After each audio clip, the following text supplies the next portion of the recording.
Okay guys, the work is continuing. Dito tayo ngayon, ayan. And then later guys, maganda na yan dyan. May lutuan na tayo.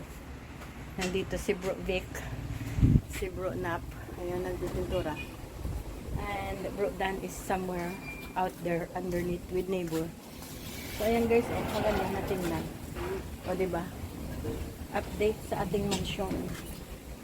Mansyon ni Angel Wings. Sino man yung nagmalangalan sa man? It's hot. Right. I've been upstairs. Daddy have something to eat. Finish ka na, Dad? Really full. Really full. Ayan guys, finish na si Daddy. I've been upstairs. Been filming them upstairs. So we can have a copy of their job. So it's up there. What's going on? The counter is getting done.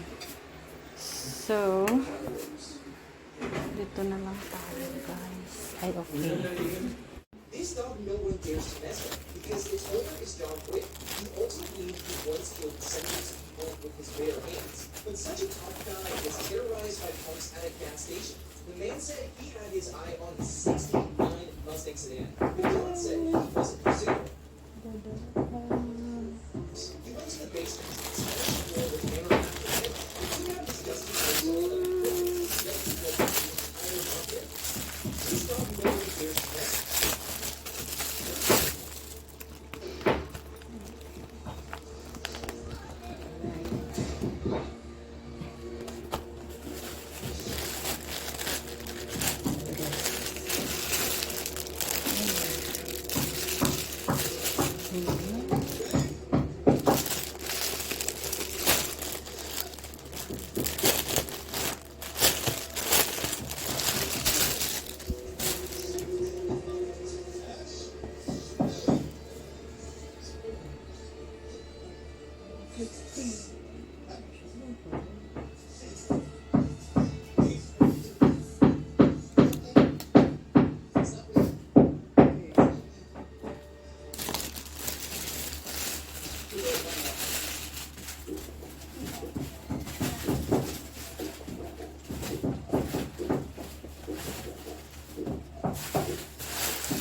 So guys, good afternoon sa inyong lahat. It's after 12 o'clock na. So it's Tuesday today.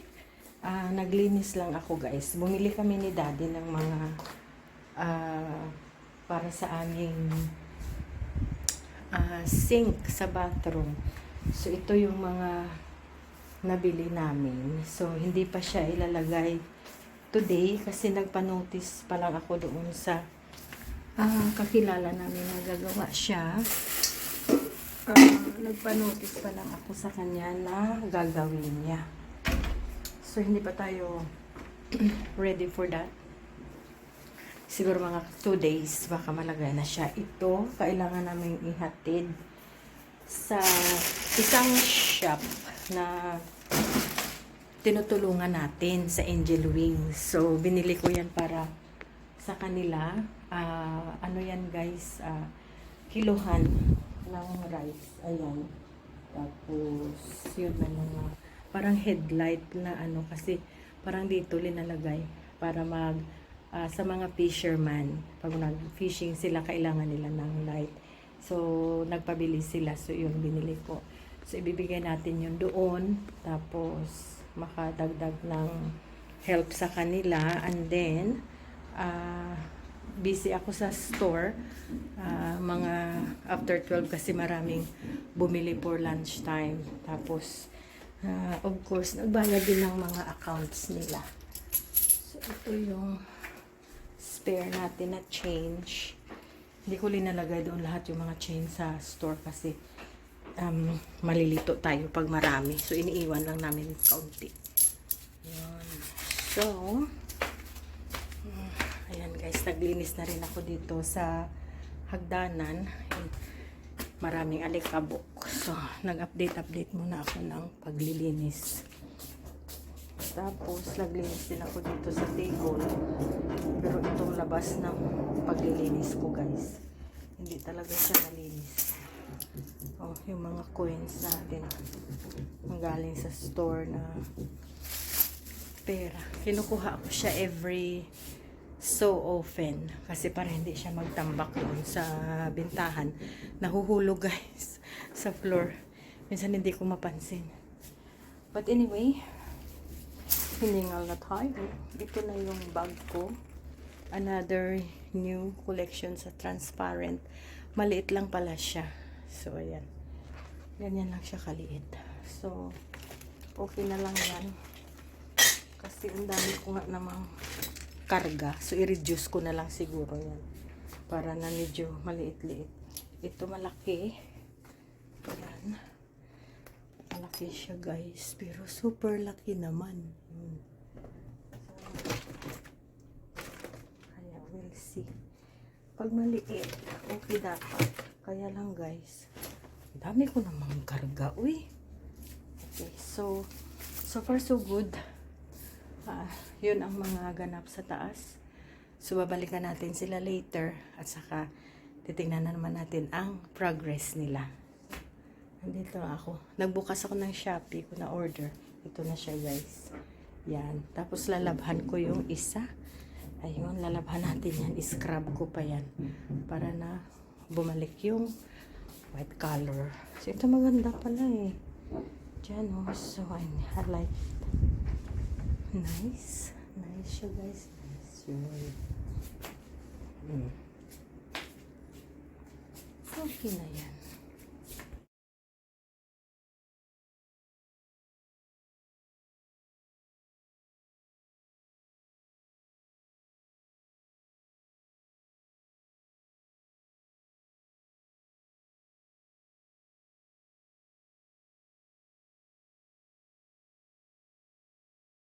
So guys, ito na po ang ano natin, area na lutuan. So matapos yan siya tomorrow, and we shall see what it look like. So dito natin siya linagay. Right, sa side ng kainan. So pag na-organize na natin yan, okay na. Dinala namin dito ang ice maker sa taas. Kasi naghalo-halo last night. So, warm na yung kanin ko. Very good. At ako'y kakain na. At ako'y gutom na, guys. Hindi ako kumain kanina. Work lang ako ng work. Tapos, hindi ako kumain. So, may pagkain tayo dito. Ayan. Hindi nilagyan yung loto.